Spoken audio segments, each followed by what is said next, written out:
L'équipe, j'espère que vous allez bien. Alors même en temps de Covid, en temps de couvre-feu, jouer un classico, toujours autant de saveurs. Jour J, les amis, jour de classico, trophée des champions PSG OM au Stade Bollaert à Lens en plus avec autant d'éléments réunis. Évidemment, je devais sortir quelque chose. Alors c'est pas une surprise, hein, ce genre de match est toujours autant attendu. C'est souvent des matchs très disputés, même si bon, depuis l'arrivée des Qataris au PSG, ça allait un peu moins. Marseille n'a gagné qu'un match en l'espace de 10 ans. Néanmoins, c'est toujours autant électrique, aussi chaud sur les terrains comme dans les tribunes. Alors ça va être compliqué ce soir, mais justement les amis, je voulais qu'on revienne sur 4 matchs en particulier où c'était vraiment très chaud sur le terrain, les bagarres voilà entre joueurs. On va refaire en fait un petit historique de classico qui personnellement m'ont marqué, du moins avec les articles que j'ai pu lire, étant donné que je vais quand même ressortir des classicos datant de 1993-94. Effectivement, mais bon, on va aussi parler de classicos un peu plus récents et notamment en 2020. Vous voyez évidemment duquel je parle. Alors je vais pas en dire plus les amis, on va rapidement entrer dans le vif du sujet. Je vais simplement vous rappeler que la vidéo du jour est toujours sponsorisée par OneFootball, l'application numéro 1 sur toute l'actualité du ballon rond. Gratuite, évidemment, ça ne change pas. Et pensez aussi, tant que j'y pense, à lâcher le gros pouce bleu. Très important. Alors merci vraiment à tous ceux qui contribuent.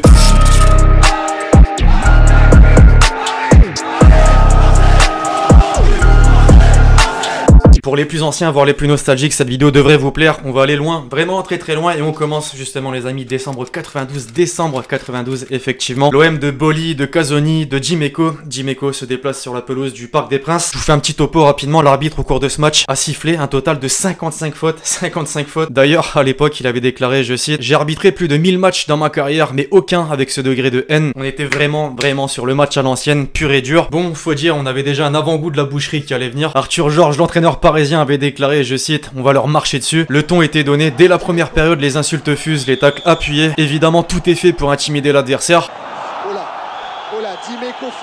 Là, on comprend mieux pourquoi Djiméco disait que l'OM était sali en perdant 13 matchs consécutifs en Ligue des Champions, la manière dont il représentait ce club. Cherche Valdo. Ouais, entre deux équipes de ce genre-là, pour qu'on assiste. Lasserre face à Abedi Pelé. Fournier face à Djiméco. Oh là là. L'impression d'entendre son nom partout, c'est affolant. En même temps, bon, dans ces tacles, il y va pas non plus pour jouer le ballon concrètement. En fait, il n'y a pas de bagarre à proprement parler, mais c'est transcrit directement dans la manière de jouer. Fournier qui emmène son ballon. Tacle de Djiméco. Et Michel Girard lui-même vient d'intervenir avec visiblement beaucoup d'autorité sur Djiméco. Et c'est avec David Ginola.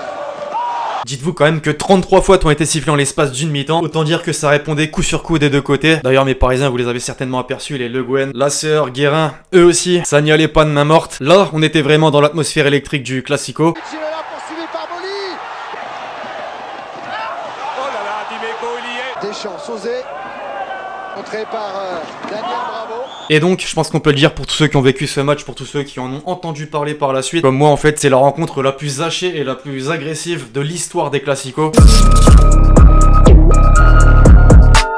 Un an plus tard, les amis, 93, certainement l'année la plus prolifique pour le football français, l'OM remporte la Ligue des Champions. Et 3 jours après son triomphe européen, soit 72 heures, le hasard de l'histoire et du calendrier fait que Marseille est leader avec 2 unités d'avance sur son dauphin et rival parisien. Ce qui est complètement fou en fait, les Marseillais en pleine euphorie évidemment, mais dans un moment d'une importance capitale en Ligue 1 pour le championnat. D'ailleurs, Boyi avait déclaré, pour ceux qui se souviennent, bien sûr qu'on avait fait la nouba. Tout le monde le sait, on a bu de la bière, on a déconné. J'en parlais il n'y a pas très longtemps avec Franck Sauzet. C'était son dernier match, on prend un but de Guérin et qui nous réveille? C'est Franck, je le regarde, il a les yeux pétillants, il nous crie dessus. Putain les mecs! Bon, jugez pas mon accent marseillais. Match au Vélodrome donc, cette fois-ci, c'est clairement une finale pour l'OM qui va tenter de remporter son 5e titre de champion de France d'affilée. Ça se complique d'abord, Paris prend l'avantage, mais finalement le réveil. Les Marseillais l'emportent sur le score de 3-1. Un fait marquant, évidemment, des supporters parisiens très en colère qui tirent des fusées de détresse directement dans les tribunes occupées par les supporters de l'OM. Forcément, il y a eu plusieurs blessés. Alors c'est pas très intelligent, c'est sûr, mais ça fait partie, on va dire, de l'histoire des classicos. Cette ferveur, cette ambiance électrique entre les deux équipes. Marseille est donc champion de France cette année-là. Par contre, bon, pas longtemps, il y a eu des révélations autour du match à Valenciennes. Le titre est finalement destitué au détriment de bas personne en fait. C'est aussi, oui, l'un des arguments justifiés lorsqu'il y a du chambrage du côté des supporters du PSG.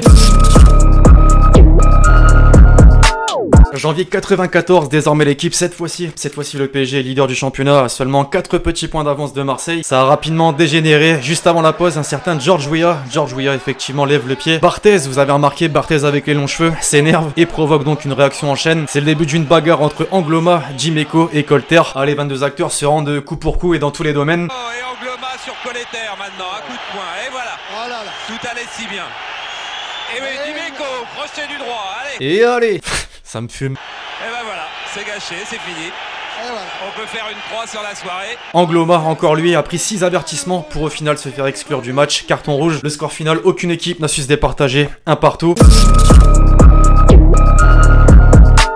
On y arrive, les amis, septembre 2020. Alors, vous allez voir, il y a quand même une grosse différence entre l'époque, dans les années 90, et bah maintenant. On est tout de même passé du quasi tête contre tête entre Payet et Neymar, au crachat de Di Maria sur Alvaro González, à l'embrouille justement entre le Marseillais et le Ney qui s'est plaint de propos racistes. Et bien sûr, à la fin, cette explosion, littéralement, entre les deux équipes. 5 cartons rouges, Kurzawa, Amavi, Benedetto, Paredes et Neymar, entre autres. Au total, 19 cartons ont été sortis.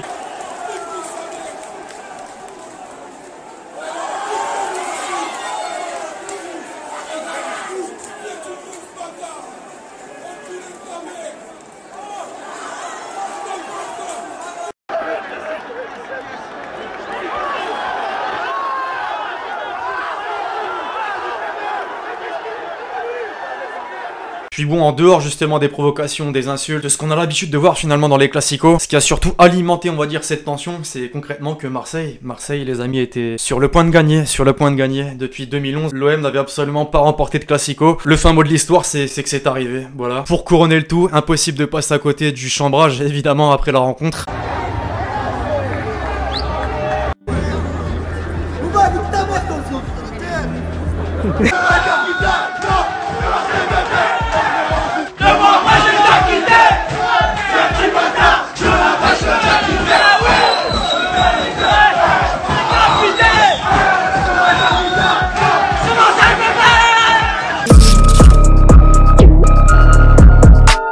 Et bien sûr, les amis, pour finir, moins marquant, certes, un peu bidon, mais on n'oublie pas les quelques altercations, je pense à Kipembe avec Ocampos, ou encore NG avec Dani Alves. Pour le coup, là, c'est ridicule. Enfin bref, voilà l'équipe, c'est tout pour cette vidéo sur ces 4 classicos les plus électriques, les plus marquants pour moi, c'est une certitude. J'espère que vous l'avez kiffé, je compte sur vous, c'est le cas pour lâcher le gros pouce bleu. Dites-moi dans les commentaires si j'ai oublié d'autres classicos. Forcément, il y en a eu une paire, je pouvais pas tous les mettre. D'ici là, les amis, on se retrouve très vite sur la chaîne pour de nouvelles vidéos, c'était Lexity. Ciao, ciao.